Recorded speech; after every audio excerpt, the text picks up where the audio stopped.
Before planting, we check the soil alkalinity, and it is great going into this plant. So let's go ahead and put our seeds in the dirt. These are kale seeds, so we are going to direct sow them because they are very sensitive. And after we sowed them, we just gave them a little bit of water. And we also put some bird netting on top of these beds here, so that way cats and birds don't come in and pick the seeds. And also added a tarp over them to keep them shaded so they don't get burnt from the sun. And you can identify kale with the 2 first starter leaves and then a leaf that'll grow in the middle.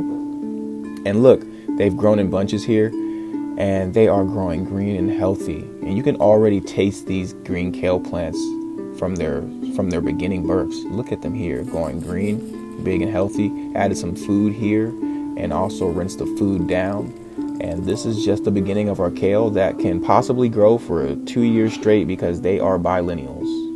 September 2nd, 2024, about 8 days before the first mass harvest of these kale plants. And so far they are looking good, green, and healthy. The leaves have wilted and dried just a little bit because of the heat, but due to this tarp, they are still big and green. And look at this right here. That's about, I want to say, 10 to 15 pounds of kale. And I have been feeding these kale plants to multiple dogs, a corgi, a schnauzer, and also a husky and another shepherd, and they love them. It's important that you keep these plants on some sort of feeding schedule. I use wet and dry feeding, depending on your climate, depending on your resources. That is totally up to you. Here is September 16th.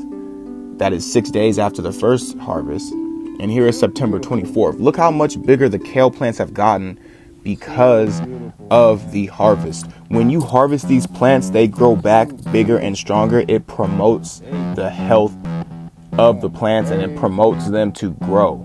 Here is September 26th. This is 65 pounds of kale right here.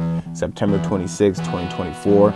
As you see, we actually tripled the harvest from September 10th because of the consistent feeding schedule and the fact that we were doing small harvest over that period of time. Remember, kale loves to be harvested. My typical routine is to give them a quick wash after you harvest them, so that way you can get a nice bouquet. These things just keep growing. These two right here were transplants, and they started off a little weak, but we just kept feeding them and giving them some water and some food, and now these things are growing strong, and they'll be big and strong like these very soon. I give them about another month maybe, but yeah, baby. Yeah, baby. Look at how the water just sits on those leaves. Oh my gosh. Oh my gosh. Yeah, love it. Healthy eating from the pup. Oh, look at you. Yeah. You see these holes right here? I know what those are. Those are caterpillars. I bet you there's a caterpillar under here. I told you. Buddy been eating.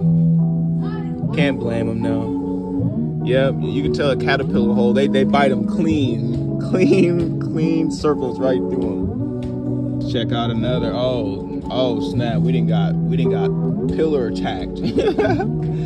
Look, he's chilling right on the kale.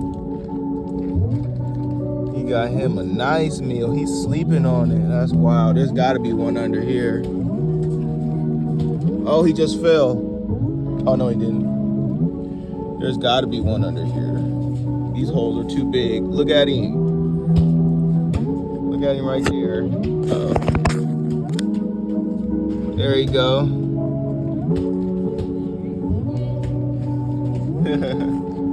Let's see if we got any more.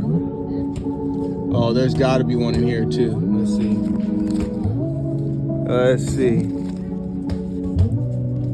Yep, there's a little one right in there. Right in there. You guys remember those transplants that I showed you earlier? Look at them now. They're ready to actually be picked, but I'm not going to pick them yet. I'm going to let them keep growing to get even stronger. Right? Didn't take too long. Thanks for watching the Kale update. Stay tuned for more.